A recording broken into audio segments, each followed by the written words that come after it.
Welcome, welcome, welcome! My name is Krystal and this is Bomb Book Reviews, and today we are going to talk about all the books that I read in the month of April.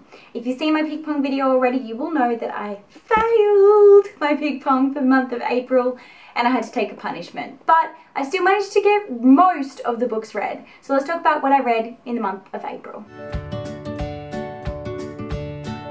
So I will start with some of the figures of how my month went. So I read 11 books in the month of April, which was a total of 3,886 pages. Now this is actually 5 books less than I read last month, but surprisingly only 336 pages less than I did last month. So I was obviously reading bigger books this month, but less of them. So of this, there was 6 adult, 3 YA, and 2 children's fiction. And I am proud to say that 9 out of the 11 books that I read were from my own TBR. So we had 3 fantasy, 2 magical realism, 2 thrillers, 1 romance, 1 crime, 1 contemporary, and 1 historical fiction. So I decided to just like hit all ankles, which is not like me. Usually I'm like genre heavy on one side or the other, whether it be historical fiction, thriller, or fantasy. But this time I decided to just kind of like juggle everything. So let's start with the 2 books that I didn't get a chance to finish in the month of April that were on my pick pong. First up was Judy Nunn, Heritage. I got about halfway through this one. I'm DNFing this one for now. It's not a permanent DNF. I just wasn't loving it enough and it was putting me in a bit of a slump, and it was the book that I was reading at the start of the month. So I figured rather than pushing through it and ending up just in a slump for the rest of the month, I'll put this one aside. I do definitely want to get back into Judy Nunn's books, and this book follows the story of the immigrants coming across to be a part of the Snowy Mountain Hydro scheme, which was a pivotal moment in Australian history, so I definitely want to pick this one back up. But I just found myself a little less interested in the characters than I wanted to, and I think that's the fault of mine that I overhyped this one a little bit in my head. So I'm going to put it down, give it a bit of a break, and pick it up at a later date. The other one that I started but didn't get a chance to finish is The Stand by Stephen King.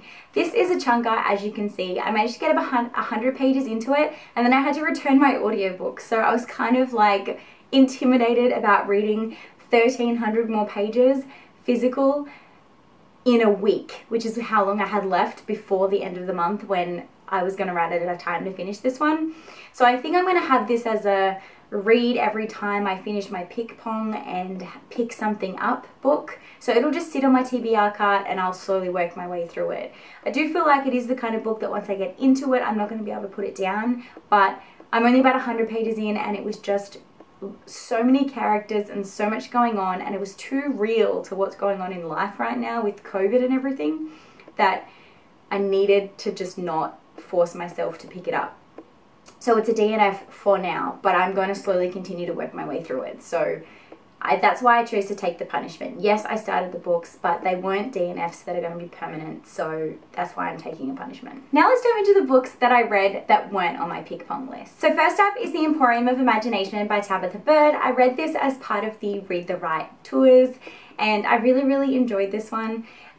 It was a 4-star, and I'm saying a high 4-star read. The Emporium of Imagination is a shop that travels the world, giving people the ability to reconnect with lost memories and lost loved ones that have since passed on through phone calls and random items. And the store's long-term custodian is just about to die, so he needs to find someone to take over the store. This was a magical realism story that stole my heart. It managed to break it and heal it at the same time, and I just think that everybody should pick this up. If you haven't heard of Tabitha Bird, she's an amazing Australian author, and her ability to write a story that can make everybody just feel is fantastic, and it just was such a cool store that I think everybody would want to visit. I definitely think you should pick this one up. The other thing about this one, it was so far outside my usual read that I was so concerned going into this one, but Tabitha definitely guided me through it with her amazing writing. The next one I read for Buzzwordathon and Diversify Your Reading. So this one was Black Beauty. For Diversify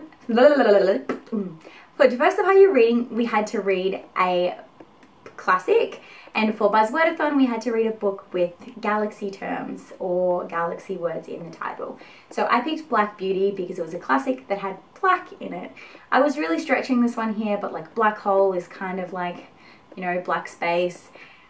I went with it. I love a great story that is from an animal's perspective, and that's exactly what this one does. For those that aren't familiar with this classic, this follows the story of Black Beauty, who is a horse. It follows the life that Black Beauty goes through, and it's from the perspective of the horse. Is the writing alone spectacular? No. Is the plot alone spectacular? No. But together it was just such a heartwarming story that took me back to the joy of my childhood when I used to read books like Charlotte's Web and all of those. And I just definitely think that it should be read to most children, and I think a lot of adults will get a lot of joy out of this one as well. I also watched the movie soon after finishing this one, and it was a little bit of a disappointment. They kind of really twisted it a bit too much for me, that it took away from the original story a bit too much. But if you hadn't read the book, I would recommend the movie to you. Another book that I managed to read in the month that was not part of my pick pong was for my book club, Biddy's Book Club, and this is me and a group of Australian bookstagrammers. We read books once a month, and this month it was Every Value Break by, what is his name? Every Value Break by Peter Swanson. I had never heard of Peter Swanson. I know I'm a terrible bookstagrammer, a terrible book person for not knowing this author, because apparently he's infamous and everyone should know him, but I have not read any of his books. I have not heard of any of his books, but now I need to change that because I loved the story. I gave it 4 stars. It follows the story of a woman who is on her honeymoon and gets a shock surprise when a one-night stand from her hen's weekend shows up on the island. This one was a great isolated thriller for those that love that kind of story, and I just loved the writing. It's very, very hard to put down. Now is the time that I'm going to jump into the books that I read for Pick Pong. I'm not going to do these in any particular order. I'm generally doing them in the order that I read them in, but I won't be doing like 5-star, 4-star, 3-star, 2-star kind of situation, so it's going to be very mixed all over the place.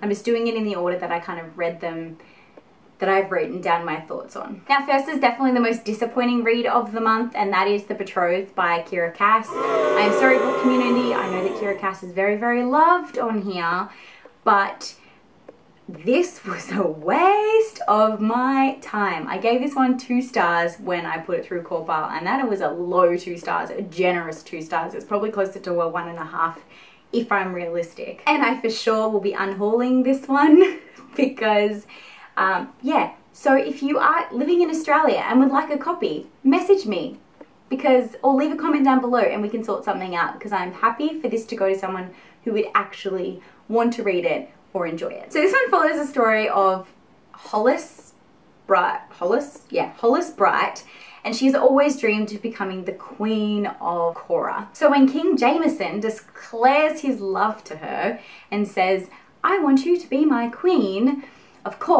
she's of course thrilled. However, along comes a stranger who also grabs her attention, and she ends up in this most terribly done love triangle I think I have ever read.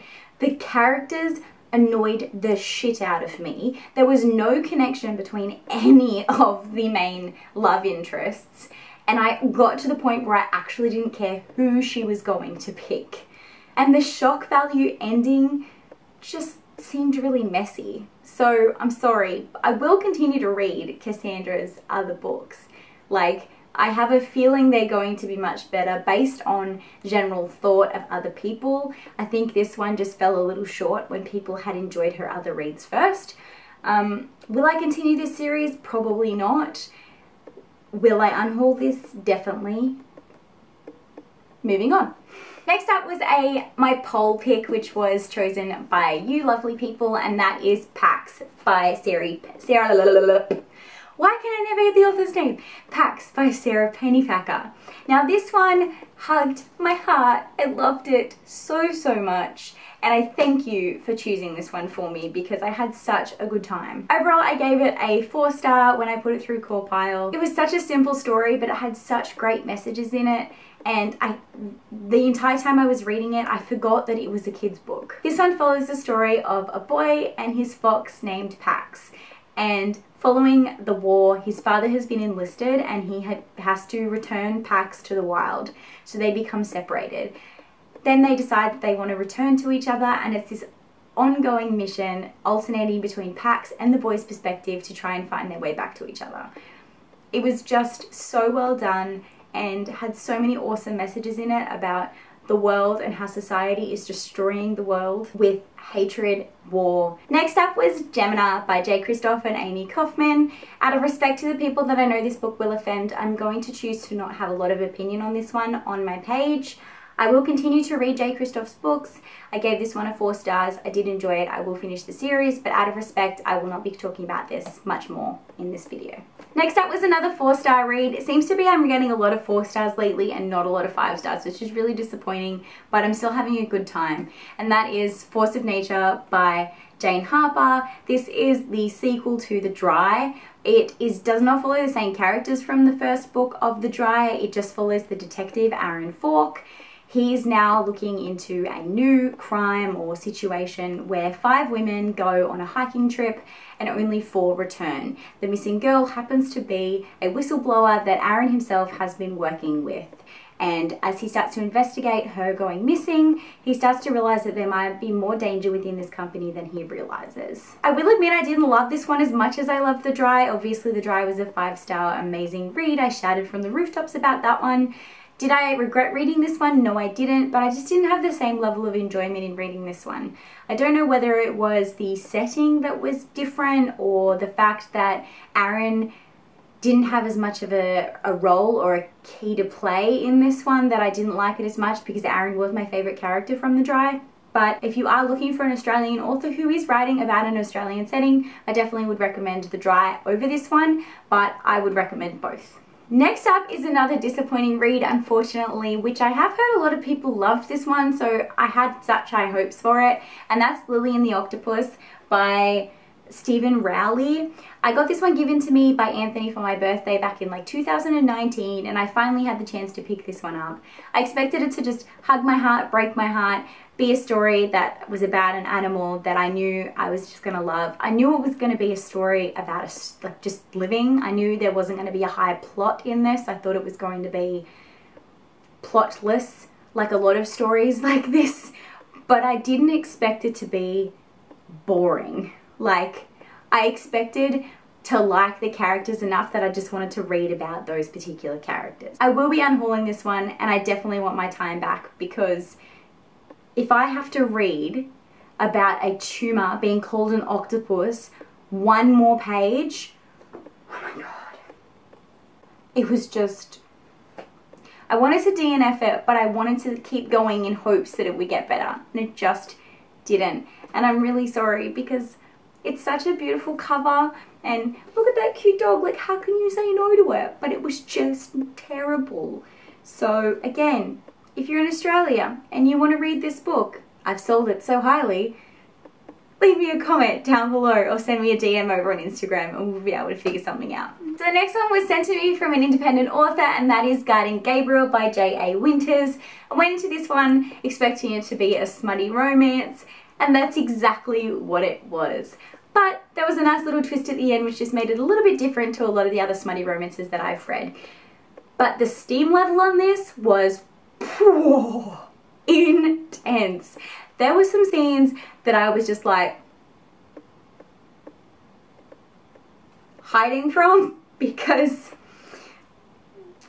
effectively this follows the story of a writer who has written her character that she's so invested in. His name is Gabriel. He's the dream man. But she's so invested in him that she starts to feel that he is real. So much so that she has sex with him.